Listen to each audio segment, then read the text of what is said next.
मित्रों, प्रत्येक जीव को उसके कर्म के अनुसार ही फल मिलता है। प्राणी अपने जीवन में जैसे कर्म करता है, मृत्यु के पश्चात उसे उन कर्मों के अनुसार ही अगला जन्म मिलता है। किसी को हाथी या घोड़े का जन्म मिलता है, तो किसी को कुत्ते आदि का जन्म मिलता है। किसी को पक्षी का जन्म मिलता है, तो किसी को जलीय जीव का। सनातन धर्म के प्राचीन धर्म ग्रंथों और पुराणों के अनुसार सभी मनुष्यों और प्रत्येक जीव को मृत्यु के उपरांत उसके कर्मानुसार अलग अलग प्रकार की योनियों में जन्म मिलता है और उसे अपने पापों का फल भोगना ही पड़ता है। कुछ पुराणों में यह भी वर्णित है कि जो मनुष्य अपने जीवन काल में अत्यधिक पाप करते हैं, उन्हें फिर ऐसी योनि में जन्म मिलता है जिसमें वे न तो अपनी पीड़ा किसी को बता सकते हैं और न ही किसी से अपना दुख बांट सकते हैं। मित्रों, आज की इस वीडियो में हम आपको बताएंगे कि कौन से ऐसे कर्म हैं जिन्हें मनुष्य को अपने जीवन में नहीं करना चाहिए, अन्यथा उसे कुत्ते का जन्म मिलता है और फिर उसका पूरा जीवन अत्यंत कष्टमय हो जाता है। इसके साथ ही हम जानेंगे कि भगवान श्री कृष्ण ने क्या बताया है, कौन से ऐसे पाप हैं जिन्हें करने पर मनुष्य को अगले जन्म में कुत्ते की योनि प्राप्त होती है। यह सब हम एक कथा के माध्यम से समझेंगे। मित्रों, यदि आपने अभी तक हमारे चैनल को सब्सक्राइब नहीं किया है, तो कृपया चैनल को सब्सक्राइब कर लें और इस वीडियो को लाइक करें। मित्रों, एक बार की बात है, भगवान श्री कृष्ण द्वारिकापुरी के अपने महल में विश्राम कर रहे थे। तभी देवी रुक्मिणी भगवान श्री कृष्ण के कक्ष में आईं और बोलीं, हे प्रभु, जब मैं आपके कक्ष में आ रही थी तो मैंने देखा कि एक बहुत ही कमजोर कुत्ता भोजन की तलाश में इधर उधर भटक रहा था। वहीं एक वृक्ष की छाया में एक व्यक्ति बैठा भोजन कर रहा था। भोजन की आशा में वह कुत्ता उस व्यक्ति के पास जाकर बैठ गया, परंतु उस व्यक्ति ने कुत्ते को भोजन नहीं दिया, बल्कि भोजन करके वहां से चला गया। हे भगवान, ऐसा दृश्य देखने के बाद मेरे मन में कुछ प्रश्न उत्पन्न हुए, जिनका समाधान जानने के लिए मैं आपके पास आई हूं। भगवान, सभी प्राणी आपकी ही रचना है और आप ही सबके पालनहार हैं। फिर उस जीवात्मा को कुत्ते का जन्म क्यों मिला? उसे इतने कष्ट क्यों भोगने पड़ रहे हैं? मेरा दूसरा प्रश्न यह है कि कुत्ते को रोटी खिलाने से कौन सा पुण्य प्राप्त होता है? भगवान श्री कृष्ण देवी रुक्मिणी की सारी बातें सुन रहे थे। वे मुस्कुराए और बड़े प्रेम से बोले, हे देवी, आपने आज जो दृश्य देखा और जिसके उपरांत आपके मन में कई प्रश्न उत्पन्न हुए, उनके उत्तर मैं आपको दूंगा। लेकिन उससे पहले आपको एक कथा सुनाता हूं, जिससे आपके सभी प्रश्नों के उत्तर आपको स्वयं ही मिल जाएंगे। हे देवी, आप कथा को पूरा ध्यान से और अंत तक सुने, ताकि कोई संदेह न रहे। देवी रुक्मिणी ने कहा, प्रभु, आप कथा प्रारंभ कीजिए, मैं पूरी कथा को ध्यानपूर्वक सुनूंगी। भगवान श्री कृष्ण ने कहा, हे देवी, पूर्व देश में एक राजपुरावन नाम का नगर था, जो आर्थिक रूप से काफी संपन्न था। वहां के लोग एक दूसरे की मदद करने वाले और आपसी प्रेम भाव से मिलजुल कर रहने वाले थे। उसी नगर में वसुकेतु और धनपाल नाम के दो व्यापारी रहते थे, जो काफी धनी थे और उनकी आपस में अच्छी मित्रता थी। उनका व्यापार देश के अतिरिक्त विदेश में भी फैला हुआ था।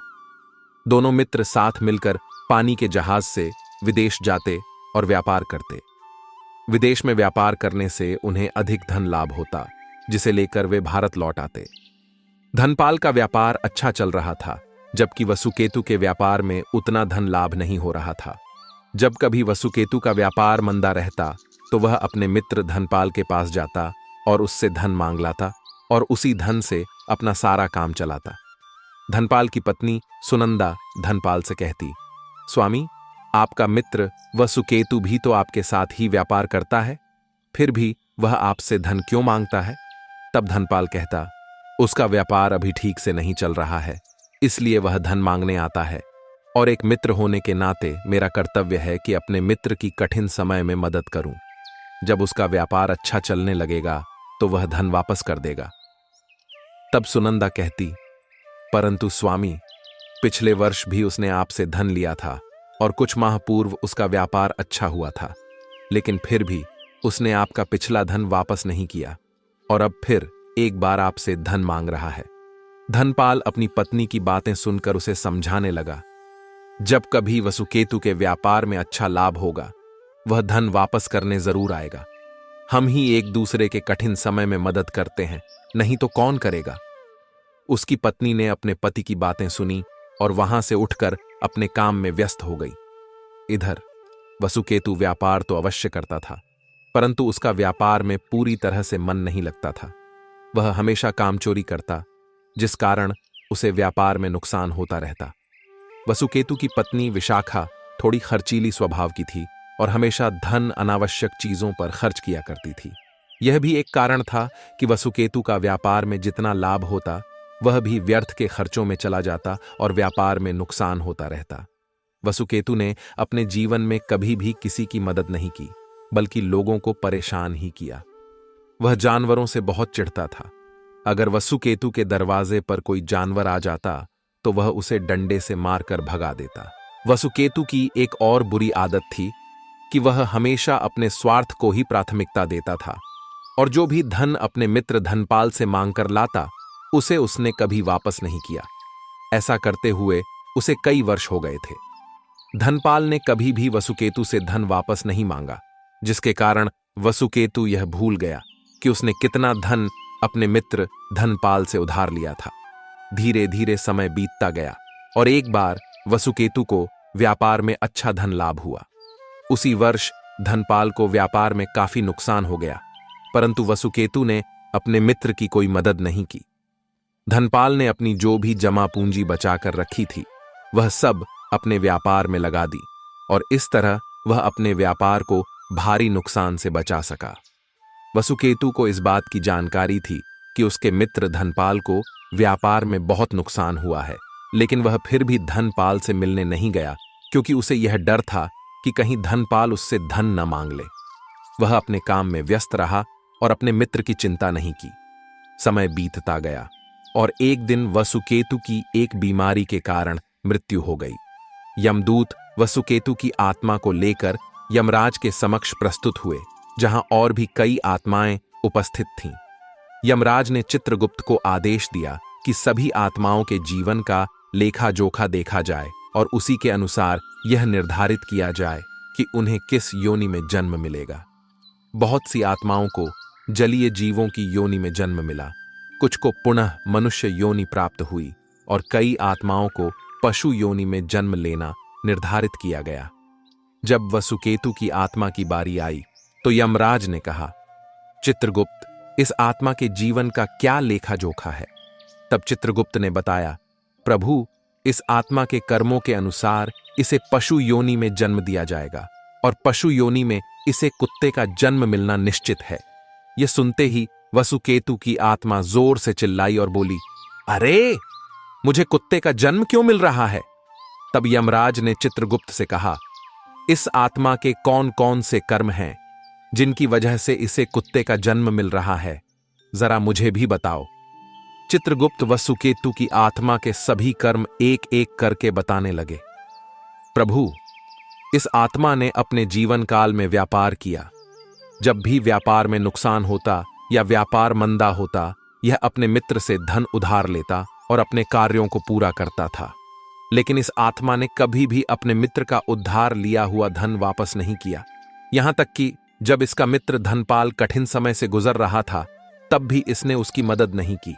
इसने न केवल धन वापस नहीं किया, बल्कि अपने मित्र का हालचाल पूछने तक नहीं गया, कहीं उसका मित्र धन न मांग ले।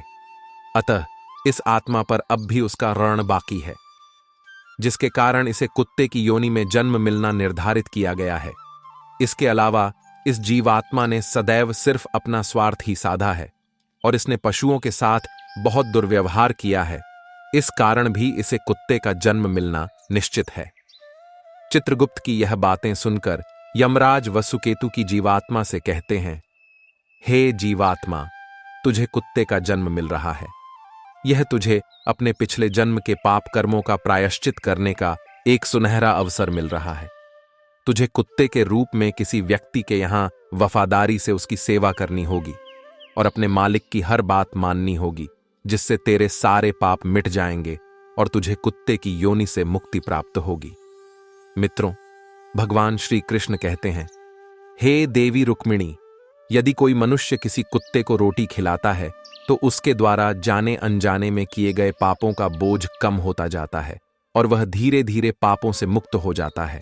लेकिन यदि कोई व्यक्ति एक जीव की सेवा करके दूसरे जीव को कष्ट पहुंचाता है तो उसके द्वारा किए गए सभी पुण्य कर्म निष्फल हो जाते हैं और उसे घोर पाप लगता है। यह ठीक उसी प्रकार है जैसे लोग पाप करने के बाद गंगा स्नान करते हैं और सोचते हैं कि उनके पाप नष्ट हो गए हैं, लेकिन वे फिर से जानबूझकर पाप कर्म करते हैं। हे देवी, गंगा स्नान से केवल वे पाप समाप्त होते हैं जो अनजाने में हो जाते हैं। जानबूझकर किए गए पापों का नाश नहीं होता है। जिस मनुष्य के मन में छल कपट नहीं होता और जिसके विचार पवित्र होते हैं, वही मनुष्य गंगा स्नान से शुद्ध होता है। लेकिन वह मनुष्य जिसके मन में छल कपट भरा हो और जो दूसरे की बहन बेटियों पर बुरी दृष्टि डालता हो, उसका अंत निश्चित रूप से विनाशकारी होता है। ऐसे व्यक्ति को कोई भी शक्ति नहीं बचा सकती है। इसलिए प्रत्येक जीव को उसके कर्मों के अनुसार ही फल मिलता है, चाहे उसे इस जन्म में भुगतना पड़े या अगले जन्म में। यह कथा सुनने के बाद देवी रुक्मिणी ने कहा, भगवान, मैं अब समझ गई हूं कि इस संसार में कोई भी प्राणी अपने पाप कर्मों से तब तक मुक्त नहीं हो सकता जब तक वह उन पापों का फल प्राप्त नहीं कर लेता। मित्रों, यह कथा आपको कैसी लगी? कृपया हमें कमेंट बॉक्स में जरूर बताएं और कमेंट में राधे राधे लिखना न भूलें।